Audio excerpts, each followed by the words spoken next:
بسم اللہ الرحمن الرحیم۔ کروڑوں درود و سلام آقائے دو جہاں حضرت محمد مصطفیٰ صلی اللہ علیہ وآلہ وسلم پر اور ان کی آل پاک پر۔ ناظرین، آپ کو خوش آمدید کہتے ہیں ہمارے چینل سیکیور کنیکشن ود اسلام پر۔ ناظرین، آج کی اس ویڈیو میں ہم آپ کو بتائیں گے کہ برزخ کی زندگی اور آخرت کی زندگی کیا ہوتی ہے اور مرنے کے بعد اصل میں انسان کے ساتھ کیا ہوگا۔ ویڈیو کا باقاعدہ آغاز کرنے سے پہلے ویڈیو کو لائک اور چینل کو سبسکرائب ضرور کیجیے گا تاکہ مزید آنے والی ویڈیو کا نوٹیفیکیشن آپ کو بروقت موصول ہوتا رہے۔ ناظرین، سرور کونین حضرت محمد مصطفیٰ صلی اللہ علیہ وآلہ وسلم کے ارشادات واضح طور پر اس سے معلوم ہوتا ہے کہ مرنے والے کو گو ہم بظاہر مردہ سمجھتے ہیں، لیکن حقیقت میں وہ زندہ ہوتا ہے۔ اس کی زندگی ہماری اس زندگی سے مختلف ہوتی ہے۔ حضور اکرم صلی اللہ علیہ وآلہ وسلم نے فرمایا کہ مردہ کی ہڈی توڑنا ایسا ہی ہے جیسے زندگی میں اس کی ہڈی توڑی جائے۔ ایک مرتبہ سرور عالم حضرت محمد مصطفیٰ صلی اللہ علیہ وآلہ وسلم نے حضرت عمر بن حزم رضی اللہ تعالیٰ عنہ کو ایک قبر سے تکیہ لگائے ہوئے بیٹھے دیکھا اور فرمایا، اس قبر والے کو تکلیف نہ دے۔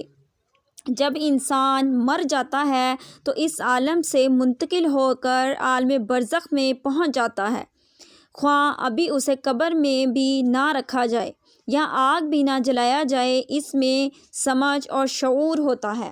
رسول اللہ صلی اللہ علیہ وآلہ وسلم نے فرمایا کہ جب نعش چارپائی وغیرہ پر رکھ دی جاتی ہے تو اس کے بعد قبرستان لے جانے کے لیے لوگ اسے اٹھاتے ہیں، تو اگر وہ نیک تھا تو کہتا ہے کہ مجھے جلد لے چلو، اگر وہ نیک نہ تھا تو گھر والوں سے کہتا ہے کہ ہائے میری بربادی، مجھے کہاں لے جاتے ہو۔ پھر فرمایا کہ انسان کے سوا ہر چیز اس کی آواز سنتی ہے، اگر انسان اس کی آواز سن لے تو ضرور بے ہوش ہو جائے۔ موت کے بعد سے قیامت قائم ہونے تک ہر شخص پر جو زمانہ گزرتا ہے اس کو برزخ کہا جاتا ہے۔ برزخ کے لغوی معنی پردہ اور آڑ کے ہیں۔ چونکہ یہ زمانہ دنیا آخرت کے درمیان ایک آڑ ہوتا ہے، اس لیے اسے برزخ کہتے ہیں۔ چونکہ عام انسان اپنے مردوں کو دفن کیا کرتے ہیں، اس لیے احادیث شریفہ میں برزخ کی حاجت یا عذاب کے بارے میں قبر ہی کے لفظ آتے ہیں۔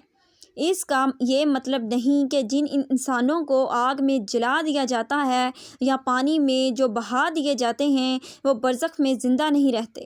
دراصل عذاب ثواب کا تعلق روح سے ہے، اور یہ بات بھی یاد رہے کہ اللہ عز و جل جلے ہوئے درندوں کو بھی جمع کر کے عذاب و ثواب دینے پر قادر ہے۔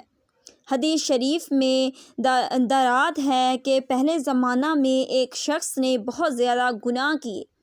جب وہ مرنے لگا تو اس نے اپنے بیٹوں کو وصیت کی کہ جب میں مر جاؤں تو مجھے جلا دینا اور میری راکھ کو آدھی خشکی میں اڑا دینا اور آدھی سمندر میں بہا دینا۔ یہ وصیت کر کے اس نے کہا، اگر خدا مجھ پر قادر ہو گیا تو اس نے اس کے باوجود بھی مجھے زندہ کر لیا تو مجھے ضرور بلا ضرور زبردست عذاب دے گا، جو میرے علاوہ سارے جہانوں میں سے کسی اور کو نہ دے گا۔ جب وہ مر گیا تو اس کے بیٹوں نے ایسا ہی کیا جیسا کہ اس نے وصیت کی تھی۔ پھر اللہ تعالیٰ نے سمندر کو حکم دیا کہ اس شخص کے جسم کے سارے ذروں کو جمع کر دے۔ سمندر نے اپنے اندر کے سارے ذروں کو جمع کر دیا، اور اسی طرح خشکی کو حکم دیا، اس نے بھی اس شخص کے جسم کے سارے ذروں کو جمع کر دیا۔ سارے ذرے جمع فرما کر اللہ عز و جل نے اسے زندہ فرما دیا۔ پھر اس سے فرمایا کہ تو نے ایسے وصیت کیوں کی؟ اس نے عرض کیا، اے میرے پروردگار، تیرے ڈر سے میں نے ایسا کیا، اور آپ خوب جانتے ہیں۔ اس پر اللہ تعالیٰ نے اسے بخش دیا۔ حدیث شریف کی روایات سے یہ بھی معلوم ہوتا ہے کہ مومن بندے برزخ میں ایک دوسرے کی زیارت بھی کرتے ہیں، اور اس عالم سے جانے والے سے یہ بھی دریافت کرتے ہیں کہ فلاں کا کیا حال ہے۔ اور فلاں کس حالت میں ہے۔ حضرت سعید بن جبیر رحمۃ اللہ علیہ فرماتے ہیں کہ جب مرنے والا مر جاتا ہے تو برزخ میں اس کی اولاد اس کا اس طرح استقبال کرتی ہے جیسے دنیا میں کسی باہر سے آنے والے کا استقبال کیا جاتا ہے۔ اور حضرت ثابت بنانی رحمۃ اللہ علیہ فرماتے ہیں کہ جب مرنے والا مر جاتا ہے تو عالم برزخ میں اس کے عزیز و اقارب جو پہلے مر چکے ہیں اسے گھیر لیتے ہیں اور وہ آپس میں مل کر اس سے خوشی سے بھی اظہار کیا جاتا ہے، اور جو دنیا میں کسی باہر سے آنے والے سے مل کر جو خوشی ہوتی ہے وہ خوشی محسوس کرتے ہیں۔ حضرت قیس بن کبیعہ رضی اللہ تعالیٰ عنہ فرماتے ہیں کہ رسول اللہ صلی اللہ علیہ وآلہ وسلم نے فرمایا کہ جو شخص مومن نہیں ہوتا اسے مردوں سے بات چیت کرنے کی اجازت نہیں دی جاتی۔ کسی نے عرض کیا یا رسول اللہ کیا مردے کلام بھی کرتے ہیں؟ ارشاد فرمایا ہاں، اور ایک دوسرے کی ضیافت بھی کرتے ہیں۔ حضرت عائشہ صدیقہ رضی اللہ تعالیٰ عنہا فرماتی ہیں کہ رسول اللہ صلی اللہ علیہ وآلہ وسلم نے فرمایا کہ جو شخص اپنے مسلمان بھائی کی قبر کی زیارت کرتا ہے اور اس کے پاس بیٹھتا ہے تو وہ صاحب قبر اس کے سلام کا جواب دیتا ہے اور اس سے مانوس ہوتا ہے یہاں تک کہ زیارت کرنے والا اٹھ کر چلا جاتا ہے۔ حضرت ام بشر رضی اللہ تعالیٰ عنہا فرماتی ہیں کہ رسول اللہ صلی اللہ علیہ وآلہ وسلم سے میں نے عرض کیا کہ یا رسول اللہ کیا مردے آپس میں ایک دوسرے کو پہچانتے ہیں؟ آپ نے فرمایا تیرا بھلا ہو، روح مطمئنہ جنت میں سبز پرندوں کی قالب میں ہوتی ہے۔ اب تو خود ہی سمجھ لے کہ پرندے اگر آپس میں ایک دوسرے کو پہچانتے ہیں تو روحیں کبھی آپس میں ایک دوسرے کو پہچانتی ہیں؟ حضرت ابو سعید خدری رضی اللہ تعالیٰ عنہ روایت کرتے ہیں کہ رسول اللہ صلی اللہ علیہ وآلہ وسلم نے فرمایا کہ جو شخص قرآن شریف پڑھنا شروع کرے اور پورا کیے بغیر ہی مر جائے تو قبر میں ایک فرشتہ اسے قرآن شریف پڑھاتا ہے، چنانچہ وہ اللہ سے اس حال میں ملاقات کرے گا کہ اسے پورا قرآن پاک حفظ ہوگا۔ جو حضرات اعمال صالحہ میں زندگی خرچ کرتے ہیں اور مرنے کے بعد کی زندگی کا یقین رکھتے ہیں، اس دنیا میں ان کا دل نہیں لگتا اور موت کو یہاں کی زندگی پر ترجیح دیتے ہیں، اور جو لوگ یہاں کی زندگی کو برائیوں سے گزارتے ہیں وہ موت سے گھبراتے ہیں۔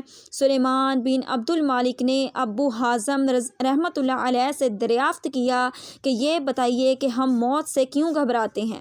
انہوں نے فرمایا اس لیے گھبراتے ہو کہ تم نے دنیا کو آباد اور آخرت کو برباد کیا ہے، لہٰذا آبادی سے دیرانہ میں جانا پسند نہیں کرتے۔ سلیمان نے کہا واقعی آپ سچ فرماتے ہیں۔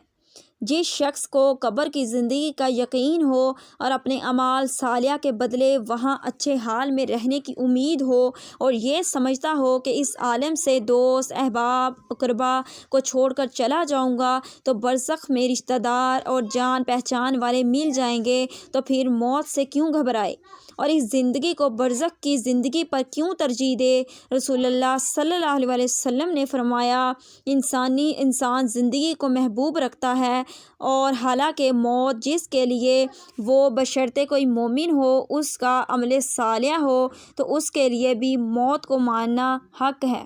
بعض روایات میں آتا ہے کہ نبی پاک صلی اللہ علیہ وآلہ وسلم نے موت کو مومن کا تحفہ بتایا ہے، اور یہ بھی فرمایا اللہ کے رسول صلی اللہ علیہ وآلہ وسلم نے انسانی زندگی کے آخری لمحات کو بڑے دل پذیر اور ایک باریک انداز میں بیان کیا ہے۔ جسد خاکی سے روح نکلنے کے بعد روح کے زمین و آسمان کے درمیان سفر کا ذکر کیا ہے، یہاں تک کہ تمام ارواح عالم برزخ میں اپنے اپنے ٹھکانوں میں پہنچ جاتی ہیں۔ ناظرین، یہ سفر آسمان و زمین کے درمیان کا عظیم سفر ہوگا۔ عزیز ناظرین، اب ہمیں فکر کرنی چاہیے کہ میرے روح کا سفر کیسے ہوگا، کس طرح کے فرشتے ہمارا استقبال کریں گے، دوران سفر ہمیں کس نام سے پکارا جائے گا، قبر میں آزمائش کے وقت ہماری کیا حالت ہوگی، عالم برزخ میں ہمیں کیا ملے گا، کیا ہم عذاب پانے والوں میں سے ہوں گے یا آرام پانے والوں میں سے؟ اللہ پاک ہمیں عذاب قبر سے بچائے، عذاب قبر کی گرمی سے بچائے، اللہ ہمیں علیین والے بنائے، اللہ ہمیں علیین سے محفوظ رکھے۔